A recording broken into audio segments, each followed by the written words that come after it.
আমরা আগেই পড়েছিলাম যে a to the power m plus one a to the power n plus one যদি এরকম দুটি সংখ্যা দেওয়া থাকে এবং তার গসাগু যায়, তাহলে সেই গসাগু হবে এই প্রথমে আমাদের এরকম যদি দেয় তাহলে এই পাওয়ার m এবং পাওয়ার n বিজোড় হতে হয়, তবে এই m আর n এর গসাগু বের করতে হবে এবং a টু দি পাওয়ার সেই গসাগুর মান হবে প্লাস 1, ওই পুরো দুটি সংখ্যার গসাগু হবে।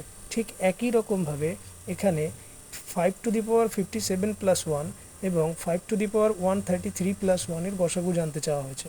তাহলে আগে আমরা কি করব, আগে এই 57, 57 এবং 133 এর গসাগু কত সেটা বার করব। তাহলে এর গসাগু হয় 19, কারণ 57 এবং 133 যা 19 দ্বারা মাল্টিপল এবং 19 এই দুটোর মধ্যে কমন সংখ্যা। 3 19 57 এবং 7 19 133, তাহলে 57 এবং 133 গসাগু হচ্ছে 19।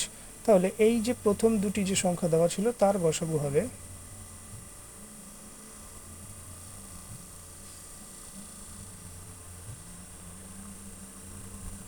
এই 5 পাওয়ার এই 57 এবং 133 গসাগু যা আমরা পেয়েছিলাম 19 প্লাস 1,